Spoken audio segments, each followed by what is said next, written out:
Hi there, welcome to ItSpeaks. This is part 2 of episode 1. This is continued introductions just for those who want to listen. I figured I would wait till this weekend to discuss with someone who I was considering having on just for shits and giggles. But no, I decided since I'm in a good mood and I've just caught up with all my assignments that I might do another one now. Hope you guys don't mind. I think it's not going to continue like this, so don't get too expectant with me. I'm just finishing off this episode, and then we can go from there. Alright, so that song was Modest Mouse. This is another band I'm into. I think you guys might like them. Maybe you won't. I can't say because I don't know anyone who's listening yet, but nonetheless. Indie band I got into around the beginning of this year. I got shown by, I don't know who, no, I remember now. So I started reading questionable content. I bought the books, and the amount of indie references in there have given me quite a lot of music to pick and choose when I start listening to new stuff. So that's where I found it, and that band in particular is possibly one of my favourites now as well. So very calm and straightforward comparatively, like when compared to Polka Dot Cadaver and Todd Smith's work. So anyway, more about me. I have a bit of a strange humor. Like, I like my morbid stuff, but I also like straight up humor. It's good. Anything that is just funny I can appreciate, but at the same time I really hate puns. I really hate puns. They make me cringe. And I'm sorry for anyone who figures that they are a good source of entertainment. They are not, and you should stop listening now because we will never be friends. But I like everything else. Maybe one pun on occasion is fine, but that's it. Yeah. If something is funny, like in terms of sophisticated, witty humor, I can definitely get on board with it. But then again, slapstick, classic, stupid as hell humor can be ridiculously funny. So I'm down with any sort. I tend to be a big fan of witty comedy though. Like what's his name? Bill Bailey. He's got some really good stuff, even though it's not the wittiest stuff. Eddie Izzard in particular, I really like his skits where he takes anything and turns it into a real life situation effectively, and he puts some context into it, and it's just fucking hilarious. Whereas Bill Bailey, he's an amazing musician, fully trained classical musician on almost any instrument, and he's just really funny, just really good at what he does. So that's the sort of humor I'm into. I'm into some other stuff, like stuff that actually isn't that funny. I might find ridiculously hilarious for God knows what reason, but here nor there. I figured I would also talk about some of my movie favourites today because they've been a big part of my life for long enough now that I figure I at least have some taste in movies. I mean, I still have all the old ones I've had since I was a kid, effectively, but I'd like to think I like a few better ones, but hey, we'll see. It's hard to say what my favourite DVD is, but I would probably have to say, at this moment, I know you guys will hate me for it, but The Girl with Dragon Tattoo that was done by David Fincher, the American one with Daniel Craig and Rooney Mara. I found that while it may not be as good as the original movie, or even the book, I guess, I haven't read it yet. While it may not be as good, I think that it's a completely standalone, different style of movie compared to the normal Millennium Trilogy that was released in Sweden some time ago. I found it much more accessible than the original take on the movies, on the book. So with that, it is just a very much darker atmosphere, and well, it's a lot more graphic. That's for sure. I mean, there's a couple of scenes in there, they're really nasty, but at the same token, it's one of the better movies I've seen over the past couple of years. Like, there's no denying it for me. Like, I mean, lots of people might not agree, but that's their problem. Um, I'm still a bit of a big fan of good old zombie movies. Not too big of a zombie buff anymore, but I do like some of the good ones, like Wreck. The classic Dawn of the Dead was pretty good. It was funny, but really good. The remake wasn't too bad, but considering I watched that with my friends when we were like 12 and we watched it like every day for a week, sort of bullshit. We none of us are that keen on it anymore, so I can't really say it's something I'd watch anymore. But neither I'm my movie my movie preference goes to thrillers.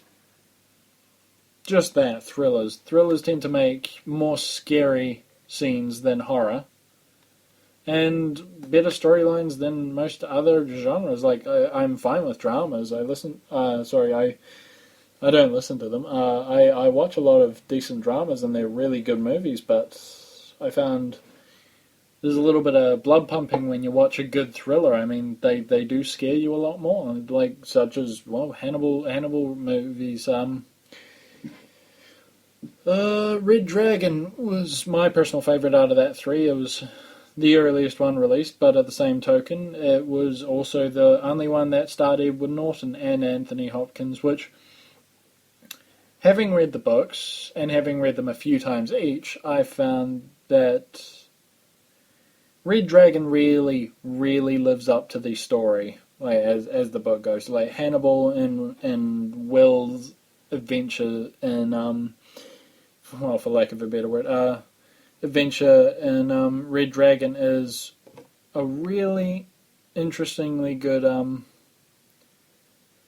take on the book, and I found that it really didn't have a lot to, bugger up. It was just Anthony Hopkins was Hannibal. He was dark. He was exactly as psychotically clever as you'd expect him to be compared to the book. He was older, but that part and parcel of finding a good actor, sometimes you can't always have what you want. So I think Anthony Hopkins did a great job as Hannibal, and I think that so did their old Edward Norton. He's probably my favourite actor at this point, actually. I preferred him in not Fight Club, but American History X, I think, was my favourite with him in it. I think. It was definitely up there. It was a really good movie. Same with, of course, most of his movies. He even made The Incredible Hulk as a standalone movie pretty damn decent. Really well done. Sorry. Anthony Hopkins is a very good actor, though. As he starred in the next two movies, Hannibal and The Silence of the Lambs, of course, they were very, very good movies. The first one was really on par with the book, again, and Jodie Foster as Clarice Starling was not something I expected, but she really did do well on it. So I'm quite happy with The Silence of the Lambs. I thought it was a very good movie. So, of course, naturally, I own the entire Hannibal series because it's pretty much my favourite series of movies, and it's the only series I've never had a movie where it actually let down the rest. So that was quite good. The only fault I can make about the series is Hannibal, spoiler alert, doesn't end the same way as the book. If you can sit through the book, you'll see what I mean. Like, honestly, it's a fine ending, and if they had done it the way the book was written, it wouldn't have worked. It just would not have. It wouldn't have been the same, and it wouldn't have done as well as it did because it just wouldn't make sense for the two characters at that point. There's not a lot can be done about that, but if they hadn't picked Hannibal to be Anthony Hopkins, it might have been better with a younger actor. Might have been more believable for the ending that actually follows the book. I liked that ending personally, but Clarice Starling's character, and Hannibal's in particular, in the movie, they do stick true to what they are. So that, in my opinion, is slightly better than the book in that way, because the age difference is too great for, spoiler alert, the ending of the Hannibal book, but it's still, there is something there. They've definitely got something there, and it's Hannibal, he can't just disfigure her and let her get away himself. It's just, I don't know why he doesn't, but it seems like it's love or something. So I found that to be quite an interesting ending, and in particular the very last scene where he's on the plane with his box of more exotic and richer cuisines. Figs, dates, all that shit that I actually don't like very much. And a nice little jar of human brain as well, just from Paul Krenler, just to take on the plane, because it's a good, delicate cuisine, and he feeds a kid some of that brain, and that was a really good ending, because that kid is in the book as well, but it's not, that doesn't actually happen. He lets the child. Oh, maybe it does. I can't remember. But yeah. The child is different, and Hannibal senses it immediately.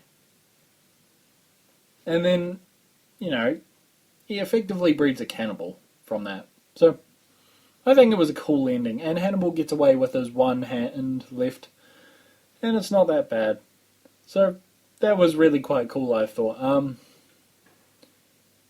So all in all, I think, even though it disappointed me not having a storybook ending that was how the actual book went, I think it was slightly better than the book. Even just trying to make my way through Hannibal the book was a long, tedious, arduous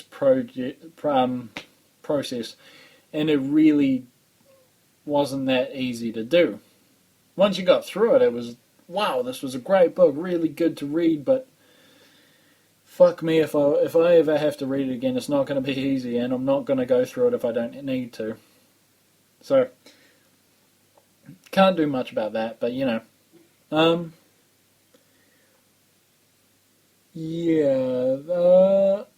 I've seen several of the most significantly fucked up movies in the world, more out of interest and curiosity than anything. I wouldn't watch them again, but honestly, Cannibal Holocaust is more interesting than Screwed Up. It does have real scenes of animal cruelty, and that is disgusting and horrible. But it is an interesting movie in the fact that it's supposed to be a commentary on society at the time. I can't go too deep into it because I don't quite understand it myself, but from what I hear, from what I saw of it, it seemed to be the impact of the Western world on any other culture, effectively. That was what I took out of it. Western culture definitely has shit wrong with it. That's what I think they're saying. So, maybe I'm wrong, but that seems to be the easiest way to go about figuring this out. Anyway, there may be something you could give it a look. It might be worth it. You never know. What's next? I guess I'll go on to some of my favourite Xbox games, and that, if you actually know me, you'll know I love a good story. So it's RPGs for me as a general rule. I'm a big RPGs fan. Morrowind in particular is probably my favourite RPG game of all time, but I like most of the BioWare set, just in the way they do things. They found a formula and they stick to it, and it's made a good, cohesive story. So, I think I can live with it. And I think I can live with the style. I mean, even Mass Effect 3, as much as you'll hate me for it,